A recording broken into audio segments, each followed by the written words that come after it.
पहचान कर ली कि कैसा है महाराज, 1.5 मिनट में पहचान कर गए।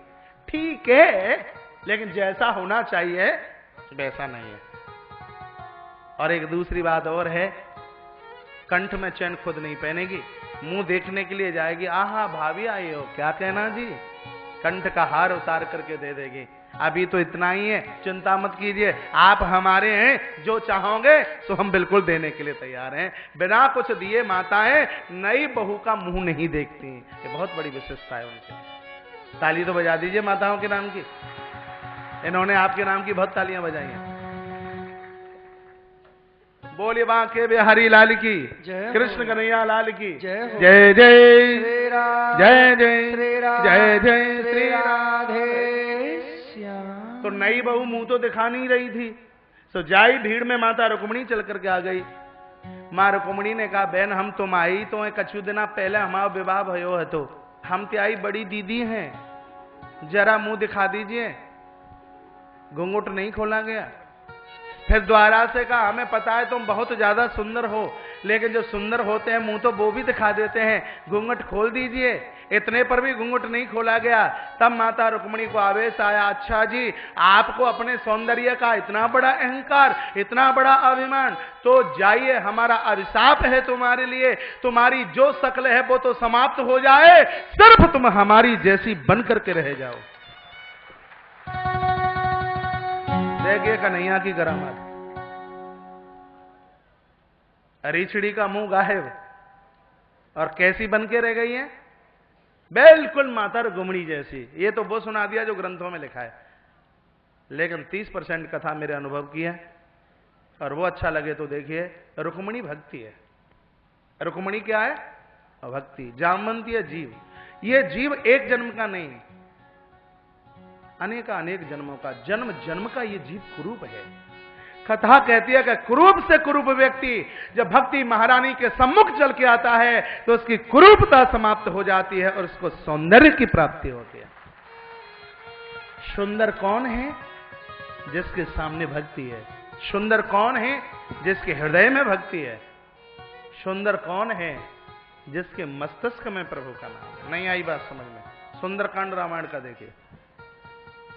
गोस्वामी तुलसीदास जी को किसी ने कहा कि सुंदरकांड में कथा लंका की और आप उसको सुंदरकांड बोलते हैं,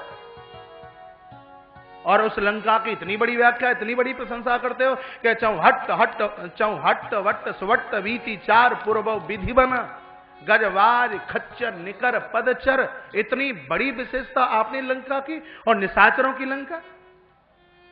गोस्वामी जी ने क्या सुंदर जवाब दिया, आंखें भर आई।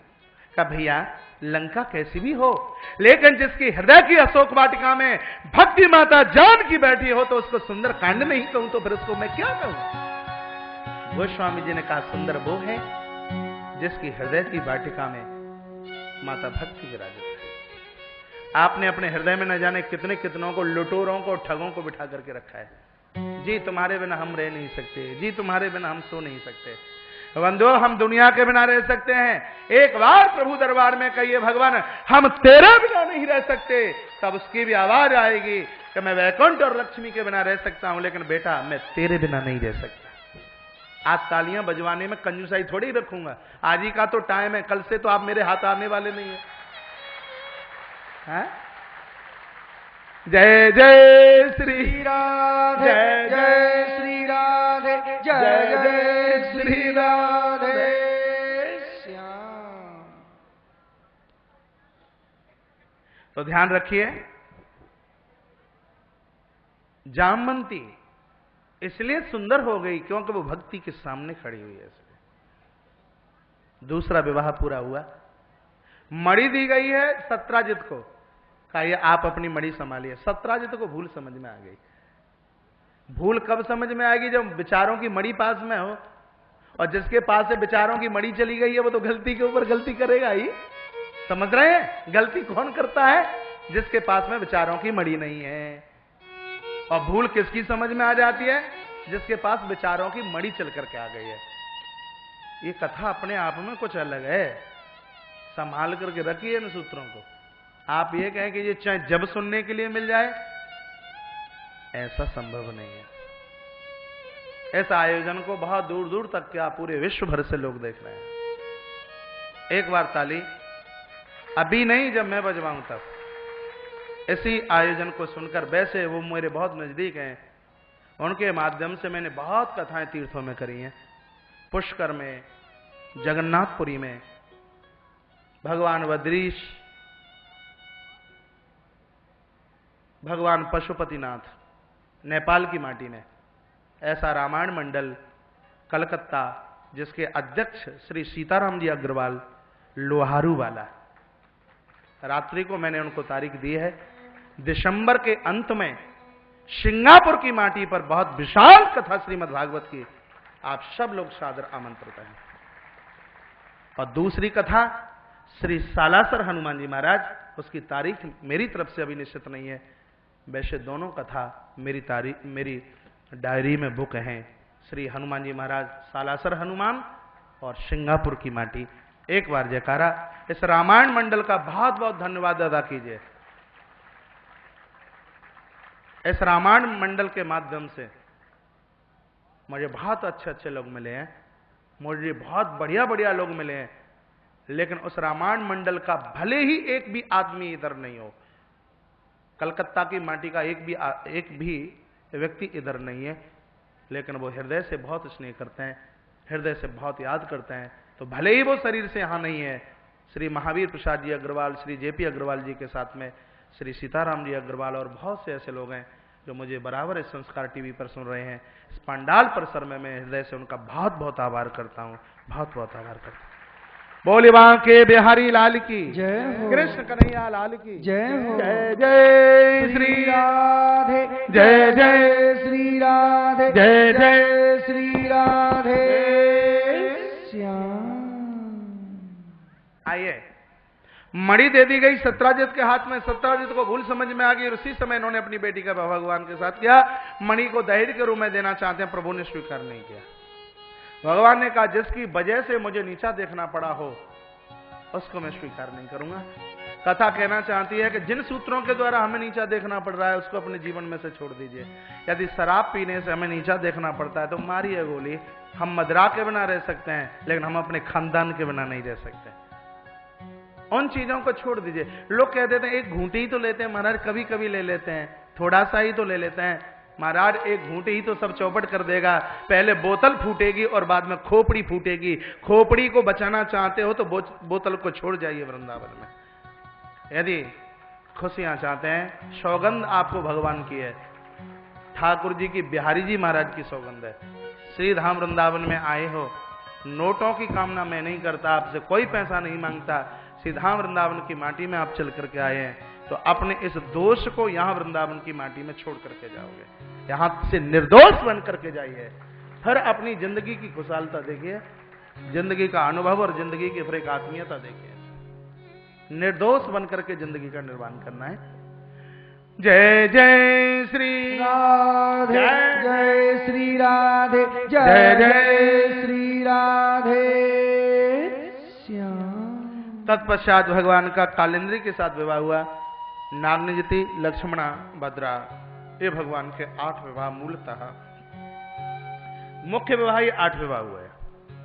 16,100 विवाह और संपन्न हुए। एक भौमासुर नाम का दैत्य जिसने 16,100 राजकुमारियों को कैद खाने में डाल रखा है। भगवान पहुंचे उस निशाचर के पास में जिसने माता अदिति के कुंडलों को छीन लिया, देवराज इंद्र के छत्र को जिसने छीन लिया और पृथ्वी का पुत्र है। भगवान पहुंचे हैं, सुदर्शन चक्र बुलाया और भौमासुर के एक में से 2 खंड कर दिए। ज्योत प्रभु के चरणों में जाकर के विलीन हो गई। 16,100 राजकुमारियों को कैद से बाहर किया। भगवान श्री द्वारका की तरफ चलने लगे तो संत महापुरुष रो पड़े। भगवान ने कहा, क्यों रो रहे हैं? हमारी आंख में आंसू इसलिए हैं, हे प्रभु, एक राजा की कैद में राजकुमारियां रहीं, दुनिया का कोई राजकुमार इनको स्वीकार नहीं करेगा, इनका क्या होगा, इनका वर्णन कीजिए। यहां इस स्थान पर भगवान ने एक वाक्य कहा है, जगत में जिसका कोई नहीं होता उसका फिर मैं होता हूं, जिसको कोई स्वीकार ना करे उसको फिर मैं अपने कंठ से लगाता हूं। 16,100 राजकुमारियों को भगवान ने अपना बना लिया। कुल मिला के कितने विवाह हो गए? आप बोलते क्यों नहीं हो? 16,108 विवाह। मुझे बहुतों ने कहा महाराज जब ठाकुर जी ने 16,108 किए तो हम 2 कर लें 4 कर लें तो हमें कौन सा दोष लगेगा। कृष्ण ने जो कहा है वो करिए, कृष्ण ने जो किया है वो करना शुरू कर दिया तो गड़बड़ हो जाएगा।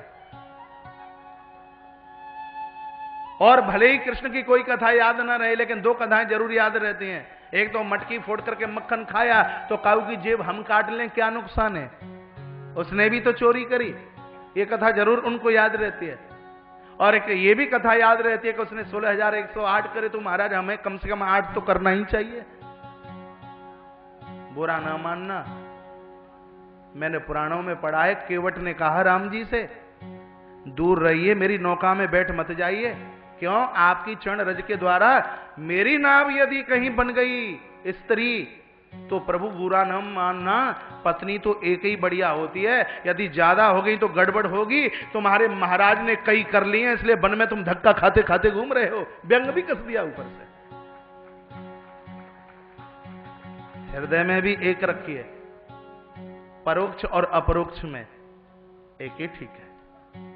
जो अपनी स्त्रियों को छोड़ करके पर स्त्रियों के साथ में नाता जोड़ते हैं उनके खानदान में कोई अर्घ देने वाला नहीं रहता, पानी देने वाला नहीं रहता। ध्यान रखना इस बात के लिए। बोलिए भक्त वत्सल भगवान की जय, कृष्ण कन्हैया लाल की जय, जय जय श्री राम, जय जय श्री राम, जय जय श्री राधे श्याम। कृष्ण की ये कथा किसी को याद नहीं रहती कि 14 साल के कन्हैया मौसी पूतना का जहर पचा गए। जरा एक सल्फास की गोली लेकर के देखना रिजल्ट क्या निकलेगा। छोटे से कृष्ण विशाल गिराजी को धारण करते हैं। ये कथाएं किसी को याद नहीं रहती। भगवान कृष्ण ने जो कहा वो कीजिए और राम ने जो किया वो करने की आवश्यकता है। कृष्ण लीला पुरुषोत्तम भगवान है। एक एक कथा के ऊपर हम ध्यान दें। और यदि इस व्यास गादी से मैं ये कह दूं कि ठाकुर जी ने कोई हाड़ मांस की स्त्रियों के साथ विवाह किया नहीं, ये तो साक्षात वेद की ऋचाएं ही स्त्री बनकर भगवान की सेवा में चल करके आई हैं। ये लिखने लायक बात है। साक्षात वेद की ऋचाएं स्त्री बनकर भगवान की सेवा में चल करके आई हैं। हमारे वेद में 1 लाख मंत्र हैं और वेद के 3 कांड हैं। लिख लीजिए, ज्ञान कांड, कर्म कांड और उपासना कांड।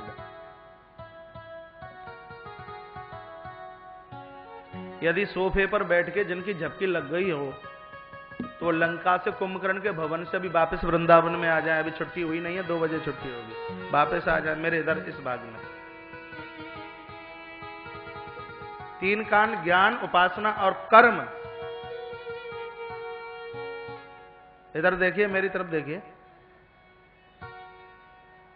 कर्म कांड में 80,000 श्लोक हैं। कर्म कांड में कितने श्लोक? 80,000। उपासना और उसमें ज्ञान कांड के प्लस 3,900 और जोड़ दीजिए, कितने बन गए? 83,900। 1 लाख में से 83,900 माइनस कर दीजिए, जो बचे वो उपासना कांड के श्लोक हैं और वो ही मंत्र स्त्री रूप धारण करके भगवान कृष्ण की सेवा में पधारे हैं। कितने बचेंगे? 16,100। और 8 पहले जो 8 प्रकार की प्रकृति थी, 5 महतत्व, चित्त, बुद्धि और अहंकार, ये 8 प्रकार की प्रकृति और उपासना कांड की वेद की ऋचाएं, ये सब मिलकर भगवान की 16,108 देवियां बनकर इस धरातल पर आकर के प्रकट हुई हैं। वो कोई वासना ग्रसित हाड़ मांस की स्त्रियां नहीं थी। यदि ऐसा होता तो भगवान श्री कृष्ण को परम योगेश्वर नहीं कहा जाता। श्रीमद् भगवत गीता के अंतिम श्लोक में कहा, यत्र योगेश्वरः कृष्णो यत्र पार्थो धनुर्धरा तत्र श्री विजयोर भूति ध्रुवा नीत्र मत्र ममः। मेरे भगवान तो योगियों के भी परम योगी हैं, जो इनका नाम भी ले ले वो परम योगी बन जाता है। बोलिए योगेश्वर भगवान की जय। 16,108 विवाह मेरे परमात्मा के संपन्न हुए हैं। हर देवी के यहाँ 9 पुत्र और 1 बेटी का जन्म हुआ है। तो परिवार कितना लंबा चौड़ा हो गया होगा। इधर से आवाज बहुत आ रही है, क्या दिक्कत है, क्या परेशानी है? मेरे भगवान का परिवार बहुत लंबा चौड़ा हुआ है। भगवान के यहां प्रपौत्र अनिरुद्ध हुए हैं, जिनका विवाह बाणासुर की पुत्री उषा के साथ हुआ। जबरदस्ती से विवाह किया गया और इसमें शिव और कृष्ण का युद्ध भी हुआ है। बड़ी लंबी कथा है। जब हम शिव महापुराण की कथा करते हैं तो इस कथा को बड़े विस्तार से किया जाता है। एक बार ताली आपको और बजानी पड़ेगी। अभी मैंने तारीख दी है शिव महापुराण के लिए, कहाँ गई पर्ची? एक तो पर्चियां आज इतनी हो गई हैं। शिव महापुराण की कथा जो बालाघाट क्षेत्र से चल करके आए हैं, बिल्कुल जो महाराष्ट्र की सीमा से लगा हुआ स्थान, महाराष्ट्र वाले भी सुन लें। शिव महापुराण की विशाल कथा 14 जनवरी से लेकर के 22 जनवरी तक परसवाड़ा की माटी पर, जहां मेरी आत्मीयता जुड़ी हुई है और इस स्थान पर मेरा बहुत पूर्व से जाना हो रहा है। श्री आत्माराम जी पटले, नरेश जी बिठले, श्री सोलोकर जी, बिसेन जी परसवाड़ा, पंकज जैन, रामू दानेश्वर, नेमीचंद जी, संपति पटले, धीरज पटेल और गोलू राहंगर डाले और व्यक्त राम ठाकरे जी, जयचंद अमूले जी, अग्रवाल मैया, अवधिया मैया, राजेंद्र कटरे चीनी और कुंशी पटले चीनी, ये सब लोग चल करके आए और मैंने आज ही इनकी तारीख महाराज उनको तारीख दी है। शिव महापुराण की कथा 14 से 22 जनवरी। बोलिए भक्त वत्सल भगवान की जय, कृष्ण कन्हैया लाल की जय। जय जय श्री राधे, जय जय श्री राधे, जय जय श्री राधे श्याम। तत्पश्चात राजा नृग की कथा का वर्णन किया गया और अब आइए भागवत में बड़ी सुंदर कथा है जहां ये पूछा गया, आप ये बताइए कि भगवान श्री बलराम जी के हाथों से नैमिषारण्य की माटी में सूत जी का कैसे वध हुआ। ये कथा श्रीमद् भागवत में गाई गई है, बड़ी सुंदर कथा है, सुन लीजिए। विश्व की एक बहुत बड़ी धरोहर है नैमिषारण्य, कभी मौका मिले इस स्थान जाना। अब मुझे तो वहां कथा करना है, देखो कब नंबर आता है। हर साल तीर्थों में 2-3 कथाएं करता हूं, समय मिल नहीं पाता। नैमिषारण्य की माटी अपने आप में अनुपम, साधकों को सिद्धि देने वाली माटी है। नैमिष की तीर्थ वर नैमिष विख्याता, अति पुनीत साधक सिद्धि दाता, ऐसी माटी जो साधकों को सिद्धि देने वाली है। कथा का वर्णन किया जाता है। बात उस समय की है जब महाभारत का युद्ध होने वाला था, तैयारियां हो रही थी। दुर्योधन भगवान से सहायता लेने के लिए श्री द्वारका पहुंचा। ये आरती की थाली अब रख दीजिए, जब आरती होवे तब द्वारा घुमा देना, ये आरती गड़बड़ कर रही है। बोली बांके बिहारी लाल की जय, कृष्ण कन्हैया लाल की जय। जय जय श्री राधे, जय जय श्री राधे, जय जय श्री राधे श्याम। भगवान अपने शयन कक्ष में थे, दुर्योधन पहुंच गया और भगवान के सिर के ऊपर जाके खड़ा हो गया। इतने में अर्जुन पहुंचे। अर्जुन ने प्रभु को सोते हुए देखा। अच्छी तरह से सुने, मुझे भागवत की इतनी प्यारी कथा लगती है, ये लगता है 7 दिन सिर्फ इसी के ऊपर बोला जाए। कृष्ण सो रहे थे, अर्जुन चरणों की तरफ प्रणाम करते हुए खड़े हुए। घंटे 1.5 घंटे के बाद भगवान की नींद खुली और कहा, बोलिए मेरे पारस, अरे मेरी बुआ के लाल आए हो, आने का कारण? तब तक खोपड़ी के ऊपर बैठा हुआ दुर्योधन बोल उठा, तुम बहुत पक्षपाती हो, मुझे आए हुए 2 घंटे हो गए, मुझे तो पूछा नहीं क्यों आए हो। इसको आए 10 मिनट भी नहीं हुए और उसको पूछ लिया कि आने का कारण।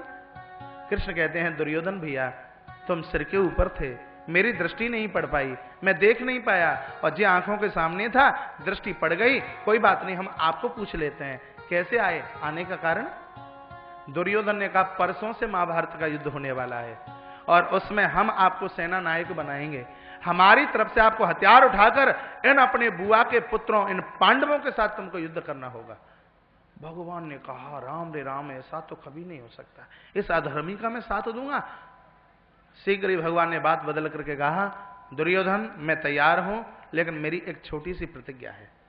वो प्रतिज्ञा ये है, मैं युद्ध के हर दिन रहूंगा, ऐसा कोई दिन नहीं होगा जिस दिन मैं उस युद्ध में ना रहूं। मेरी प्रतिज्ञा यह है कि युद्ध जितने दिन तक चलेगा उतने दिन तक मैं अपने हाथ में हथियार नहीं उठाऊंगा, हथियार ग्रहण नहीं करूंगा। और दूसरे पक्ष में पूरी द्वारका की सेना के साथ में भैया बलराम रहेंगे, उनकी सेना भी लड़ेगी और खुद वो भी लड़ेंगे। अब आप बताइए, तुम मुझे लेना चाहते हो या द्वारका की सेना के साथ में भैया बलराम को लेना चाहते हो? पहले निर्णय आपके हाथ में है। दुर्योधन ने कहा कि जब तुम हथियार ही नहीं उठाओगे तो क्या अगरबत्ती लगाई जाएंगी युद्ध में आपके ऊपर? हमें आपकी जरूरत नहीं है, आप सेना के सहित गुरुजी बलराम को हमें दे दीजिए। अर्जुन उसी समय मुस्कुराहट हो गए, हंस पड़े, खुशी हुई है अर्जुन की।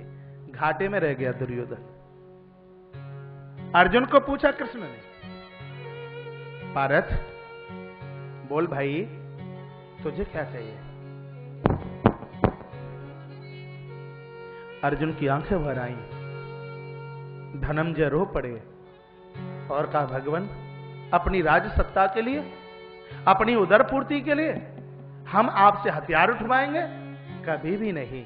मैं कभी भी नहीं चाहता कि हम भाई भाइयों की लड़ाई में आप हथियार उठाएं। मैं नहीं चाहता। मेरी मांग इतनी सी है, सिर्फ आप मेरे रथों की बागडोर संभालते हुए सिर्फ मेरे रथ में आप बैठ जाइए। यदि आप मेरे रथ में बैठे रहोगे तो मेरी तो विजय अपने आप ही हो जाएगी। मैं जानता हूं इस बात को। जीवन में पराजय उनको मिलती है जिनकी इंद्रियों के घोड़ों की बागडोर है दुनिया के लोलुप लोगों के हाथ में होती है। घोड़े क्या हैं? इंद्रिय ही तो घोड़े हैं। अपने इंद्रियों के घोड़े की जो बुद्धि रूपी लगाम है वो भगवान श्याम सुंदर के हाथ में गहा दीजिए, पकड़ा दीजिए। चुनौती है महाराज, हम इस दुनिया